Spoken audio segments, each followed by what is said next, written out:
Hello, today we will be looking at Ada Nield Chu, The Life and Writings of a Working Woman. This is a look at the original first letter, letter one, and it will be presented by Austin Bergenstein and Catherine Langley. To begin with, the introduction of Ada Nield Chu.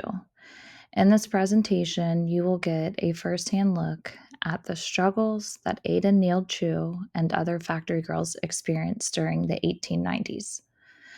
Ada was an advocate for those around her seeking fair pay, better working conditions, and a more equitable society. Chu was not afraid to use her voice to advocate for those around her, but also had no issue criticizing society around her either. In her writings, Ada focuses on the working class and the limited chances that they are given to move up in society and how that led to a life of pure survival. Now let's take a look at the biography of Ada Nield Chu and the time period in which her writings took place. Ada Nield Chu was born January 28, 1870, in Talkey, Staffordshire, a small village in England. Ada was one of 13 children and was forced to quit school at the age of 11 to help provide for her family. The Nield family eventually moved to Crewe, where Ada began working as a factory girl. This led her to start writing her famous 12 letters. After receiving attention for her writings, Ada became involved in politics and began traveling around the country to speak to the working class. In 1897, Ada married George Chu and they had a daughter named Doris. Ada was involved in the fight against women's suffrage. In 1918, Ada became one of the first women to secure votes and took that as a sign to step back from the spotlight. In 1945, Ada passed away at the age of 75 in Burnley, Lancashire. The time period in which Chu's writings take place marks a significant change. As they approached the turn of the century, men and women were ready for a change. This period began a transition from an industrial era to the progressive era, the turn of the century, and a focus on urbanization. Women's rights were starting to take place, where we saw a focus on women's suffrage.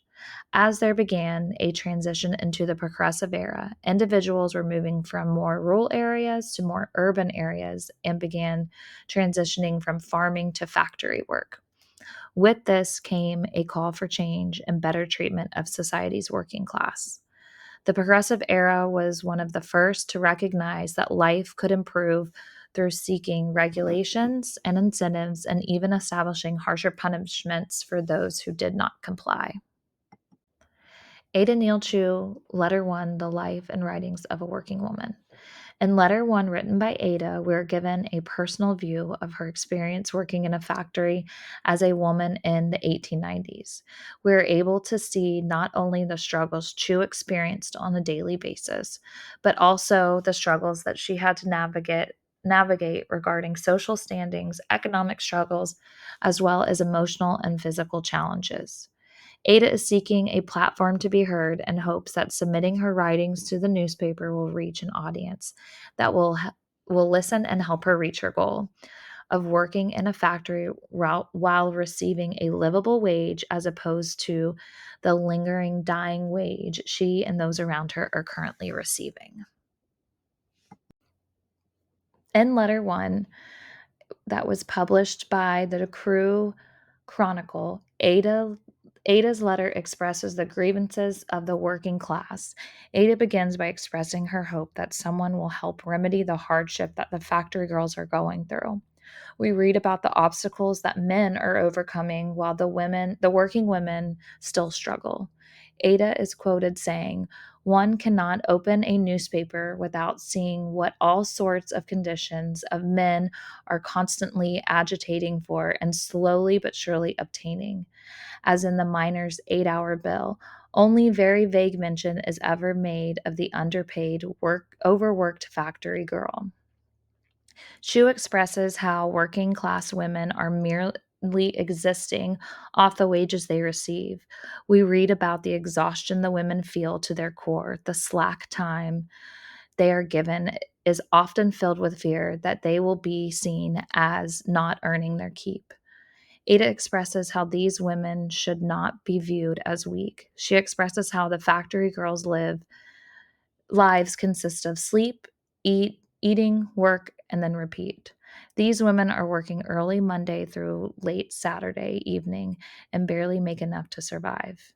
Ada longs for a time when women will be able to enjoy the beauties of nature instead of just making it through each day. In the end, Ada asks why the factory and crew is not being treated the same as other factories. Chu fears some of the workers are being hurried to their graves.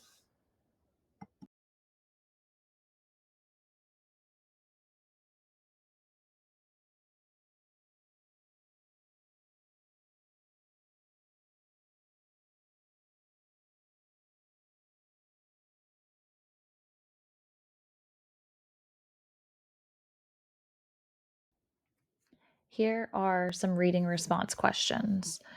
Number one, how did Ada Neil Chu describe the working conditions of the factory?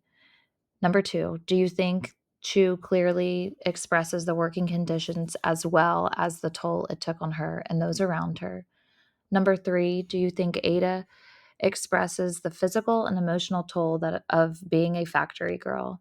Number four, can you relate to any of the struggles described in letter one? Number five, after reading letter one, what type of change do you think Ada was hoping to create? Number six, do you think Chu's criticism of social and economic views of the working class women was accurate? Number seven, do you think Ada Neil Chu's letters had any impact on the world we currently live in? Number eight, how do you describe the tone of the letters? Here's a few questions to pause and ponder. In what way do you think the details Chu gives helps to persuade her audience? Do you think she hit the right audience by submitting in the Crew Chronicles? Do you think during the turn of the century there was another way that Ada could reach her desired audience? Do you think the letters helped to provide a look into women's suffrage during the turn of the century? Lastly, what does Ada Neil Chu do to try to connect or appeal to the readers? Do you think Ada attempted to seek empathy for readers of a higher social or economic standing? Or does Ada seek solidarity for the working class women surrounding her? If Ada was seeking empathy, do you think she was able to convey that clearly in her writings? If so, give examples. And do you think women today would be able to relate to the message and struggles that Ada Neil Chu wrote about in the 1890s? Are there any similarities between the struggles women face today and back then in the 1890s? Thank you so much for taking time to listen and read our presentation on Ada Neil Chu and the life and writings of a working woman.